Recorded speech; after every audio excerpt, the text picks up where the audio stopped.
Η τύχη να μην ξέρεις πού να αφήσεις το σκυλάκι σου σε κάποια περίοδο της ζωής σου. Βεβαίως. Εγώ περίοδο, τέλος πάντων διακοπές. Ναι, αυτό... την έχω αφήσει και σε ξενοδοχείο σκύλων. Μπράβο, σε αυτό θα σε πάω. Ναι. Για πάμε.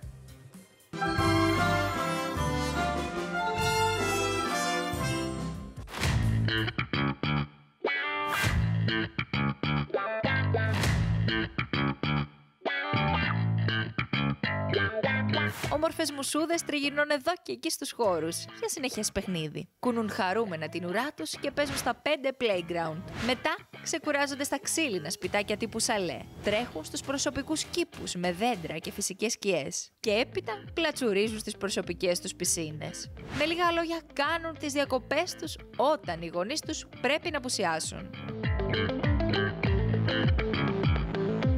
Ο Κωστής Κωνστανταράκης ζούσε στο σκάφος του με 4 μεγάλα σκυλιά και αποφάσισε την αγάπη του για εκείνα να την κάνει επάγγελμα. Από προσωπική του πείρα συνειδητοποίησε ότι τα σκυλιά δεν μπορούσαν να βρουν αυτό που δικαιούνται όταν οι γονείς τους τα αφήνουν για να πάνε διακοπές. Έτσι λοιπόν, πριν από 15 περίπου χρόνια, άνοιξε ένα πρότυπο ξενοδοχείο για σκύλους. Οι ειδικοί εκεί φροντίζουν τα σκυλιά να μην μένουν μόνα τους, τα ταΐζουν, παίζουν παρέα και περνάνε όμορφες στιγμές. Το μότο τους, παιχνίδι και ελευθερία. Καλημέρα, Κωστής Κωνστανταράκης. Καλημέρα. Καλημέρα, Κωστή. Καλημέρα, κυρία Μελιτά και κύριε Σεργουλόπουλε. Σας ευχαριστούμε πάρα πολύ. Καλημέρα και στο σκυλάκι το οποίο ονομάζεται... Ευθύμη Δεσποινή Κύρα. Μια χαρά η Κύρα. Είναι μεγαλοκοπέλα. Είναι λίγο... κοιμάται η μεγαλοκοπέλα. Πόσο... Είναι relax. Πόσο είναι? Αν θέλετε σε λιγάκι μπορώ να σας στείλω και τον Μπαλού που είναι ο πιο τρελούλης από όλους. Τέλεια. Να ρωτήσω κάτι. 15 χρόνια είναι αρκετά που έχετε αυτή τη μονάδα φιλοξενίας σκύλων. Ναι, δυστυχώς ο χρόνος περνάει πολύ γρήγορα. Με ευχάριστο Αλλά περνάει τρόπο ευχάριστα. όμως. Το ευχαριστιέστε Πώς πολύ αλλιώς. εσείς Αλλά αυτό. είναι η δουλειά που έχω κάνει στη ζωή μου, αν και ξεκίνησε σαν πάρεργο, που τη χαίρομαι πιο πολύ απ' όλα. Ναι. Στο Τι σκυλάκι κάνατε δίνεις πριν? Κάτι το ελάχιστο και σου δίνει τα πάντα. Ναι. Πριν είχα ήμουνα πιλότος στα αεροπλάνα και μετά είχα μια μεγάλη εταιρεία ενοικιάσεως σκοτέρων με βάση στην Αμερική. Μάλιστα. Οπότε, Τώρα μάλιστα. όμως καμία σχέση το αντικείμενο εδώ. Όχι, όχι. Ασχολήθηκα στη ζωή μου με τα 3 πράγματα που μου αρέσανε. Ναι. Αεροπλάνα, Τη θάλασσα. σκάφη και σκυλιά. Μια χαρά. Να σας ρωτήσω κάτι. Τα σκυλάκια βλέπω ότι έχουν κάτι... τους φοράτε κάποια γυλαίκα με χρώματα. Αυτό είναι γενικό ή είναι το στυλ του κάθε σκύλου? Όχι. Τα γυλαίκα και τα χρώματα είναι χριστουγεννιάτικο για να τους κάνουμε ωραία ψυχολογικά εφέ. Μπράβο.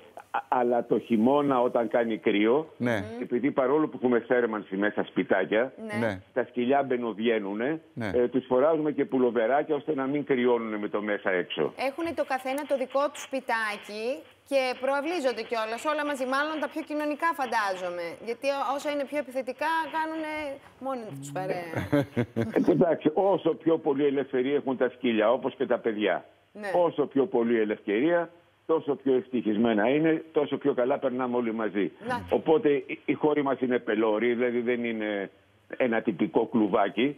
Είναι μεγάλη χώρη, είναι μονοκατοικίες με κήπο. Το καλοκαίρι Μονοκατοικίες κάθε με μονοκατοικία κήπο. έχει και πισίνα. Μήπως Να έρθουμε στο πω εμείς για αλλιώτικα. ξενοδοχείο Αυτό. και φέρουμε... Είδα ένα που άνετα και να ξάπλωνα. με φιλοξενήσει μπιζού του, σκυλί μου.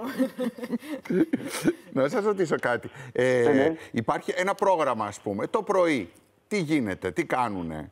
Φέρνω εγώ, ας πούμε, το σκύλο μου. Τι κάνουνε, σας τον γεωγραφία, αφήνω. τι κάνουνε. Γεωγραφία. Τι κάνουνε, ξυπνάνε, πάνε για πρωινό.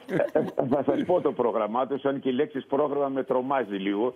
Γιατί μου αρέσει να θεωρούμε ότι είμαι hippie camp των 60s.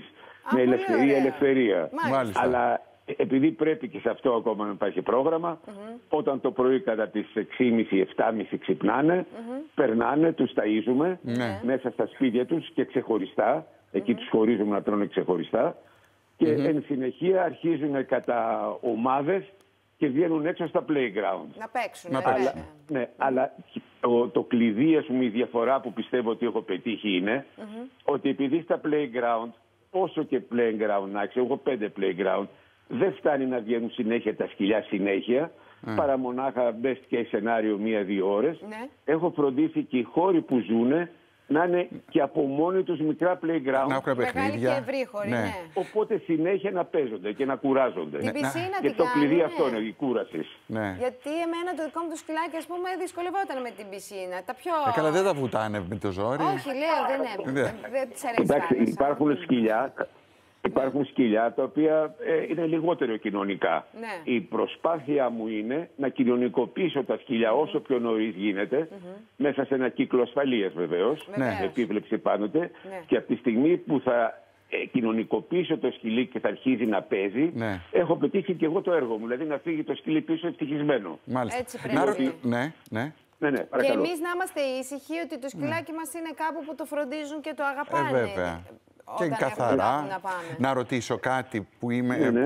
Υπάρχει περίπτωση ένας άνθρωπος να πρέπει να μετακομίσει για 1 μήνα, ας πούμε, ή λίγο περισσότερο, κάπου που δεν μπορεί να πάρει το κατοικίδιό του, να πάρει το άλλη σκυλί του. πόλη, Μέχρι ποιο χρονικό διάστημα μπορείτε να φιλοξενήσετε ένα σκύλο? Κοιτάξτε, εδώ έχουμε την κατηγορία πρώτα απ' όλα τα νόμιμα, τα μόνιμα. Ναι. Τα μόνιμα είναι σκυλιά, παραδείγματος χάρη, που έχουν πεθάσει οι ιδιοκτήτες τους και έχουν πει στους κληρονόμους, αν δεν το περιποιηθείς, θα σε αποκληρώσω. Οπότε έρχονται και ζουν εδώ πέρα σε ακόμα πιο μεγάλους χώρους και ζουν στα δικά μας σκυλιά. Οπότε έχετε Υπάρχουν μόνιμους μόνιμο. κατοίκους. Βέβαια. Και μόνιμους κατοίκους, βεβαίως. Υπάρχουν επίσης τα σκυλιά των αθλητών, οι οποίοι φεύγουν σε μεταγραφές. Αυτό ακριβώς, και ναι. φεύγουν για αρκετό καιρό. Σωστό. Υπάρχουν τα σκυλιά ανθρώπων που είναι τη μάστιγα της Ελλάδος, που αναγκαστήκαν να φύγουν να πάνε στο εξωτερικό να ζήσουν. Οπότε για μέχρι να στηθούν να αφήνουν τα σκυλιά τους για 6 μήνες, για 1 χρόνο. Άρα δεν υπάρχει χρονικό όριο. Μάλιστα. Απλώς Κατάλαβα. όσο πιο πολύ έρχουν τα σκυλιά να μείνουν πολύ καιρό εδώ πέρα, τόσο πιο πολύ πάνε σε μεγάλους χώρους, ώστε να είναι εντελώς ελεύθερα. κάνετε, και ναι. να- Γιατί το έχετε να σαν τους προσφέρω δικό αυτά σας. που μπορώ. Τι κάνετε, Όταν το ναι. έπαιρνα, εγώ θυμάμαι το σκυλί μου, η επανένωση, θα έχετε δει πολύ συγκινητικά πράγματα όταν έρχεται ο ιδιοκτήτης, ο κηδεμόνας, να πάρει το σκυλάκι του και τρέχει σαν τρελό. Ναι, εδώ είναι το εξής αστείο. Όταν φεύγουν οι ιδιοκτήτες, κλαίνε που θα Ναι. σε αφήσω Ναι. μόνο σου κλπ. Όταν γυρνάνε, το σκυλί, επειδή έχει περάσει πάρα πολύ καλά εδώ πέρα, δεν θέλει να γυρίσει πίσω. Και κάνει μούτρα στον ιδιοκτήτη. Εμένα μου έκανε Οπότε μούτρα.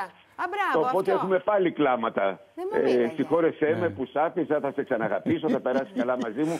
Άρα έχουμε κλάμα before and after. Είναι 2 ένα μέρες κλάμα. μου είχε μούτρα. Ναι. Και υπάρχει, αν ένα σκυλί παθαίνει στρες αποχωρισμού, το μπορείτε να το αντιμετωπίσετε, τι κάνετε?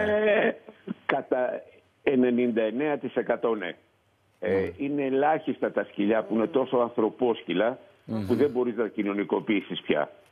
Αλλά το 99% και πάλι με τη συνταγή, παιχνίδι, Ναι. ελευθερία, λίγο φλερτ, λίγο σχέσεις μεταξύ τους. Είναι ένας μικρό κόσμος εδώ πέρα. Έχουμε σχέσεις. Α, Δεν είναι αστεία. υπάρχουν έρωτες που μπορεί να συμβούν στο Αν υπάρχουν καταφύγιο. έρωτες, γεροντοέρωτες. Πώς μπορείτε να νεοντοέρωτες. αποφύγετε ένα ζευγάρωμα? Κοιτάξτε, τα σκυλιά τα θηλυκά τα οποία έρχονται ως επιτοπλίστων είναι στηρωμένα. Ναι. Αφενός. Αφετέρου, ξέρουμε αν κάποιο σκυλί δεν είναι στηρωμένο, τις επικίνδυνες εποχές πάει σε ένα εντελώς άλλο μέρος του κένελ, Ναι. ώστε να αποφύγουμε και τις μυρωδιές που θα τρελνάνουν όλα τα αρσενικά Ναι. και μέχρι να περάσει η μπόρα και να τους ξαναβάλουμε μετά στο φλερτ. Μάλιστα. Αλλά 90% τα σκυλιά πια είναι στηρωμένα. Μάλιστα. Ευχαριστούμε πάρα πολύ. Να είστε καλά, κύριε πολύ. Κωνστανταράκη. Να είστε καλά. Σας ευχαριστώ πάρα Εμείς πολύ. ευχαριστούμε Καλά. που μας βοηθάτε σε στιγμές τέτοιες που δεν ξέρουμε τι να κάνουμε. Είναι πολύ σημαντικό βεβαίως. όταν έχεις ένα σκύλο και πρέπει να πας κάπου και δεν μπορείς να τον πάρεις μαζί σου, τι θα κάνεις. Ναι, και δεν υπάρχει και κάποιος ναι. φίλος να προσφέρει τη Ναι, βοήθεια. ναι, ναι. Αυτό είναι το Ποιος είναι κωμικό. αυτός που φωνάζετε? Είναι ο πιο... Ο πιο είπε. Να το. Μπήκε μέσα να δει τι γίνεται. Τι γίνεται εκεί πέρα, Αυτός είναι ο Μπαλούκης. Ναι. Πώς τον λένε? Αυτός είναι ο Μπαλού. Ο Μπαλού. Τώρα μπαίνει το κτίνος, ο Σούμο. Δεν υπάρχει Αυτοί πάντως. παραδείγματος χάρη, όλοι μαζί είναι μια παρέα και Αυτό είναι ζουν το ωραίο. μαζί. Αυτό είναι το Και ο ωραίο. αρχηγός της παρέας είναι αυτή η μικρούλα. Ποιος Α, θα η ήταν? μικρή. Κοίτα. Η μικρή είναι που τα μικρές κανονίζει τσαχπίνες, όλα. Ναι. Ναι, η μικρή είναι μια φρίκη. Δαγκώνει τα μάγουλα και παίρνουν τα μάγουλά τους και τρέχει από πίσω μαζί τους. Μάλιστα. Αλλά μάλιστα. αυτή είναι η παρέα. Τέλεια. Ευχαριστούμε πάρα πολύ, κύριε Κωνστανταράκη. Να είστε καλά. Γεια σας, Καλή γεια σας. συνέχεια. Να είστε Ευχαριστούμε. καλά. Να είστε καλά.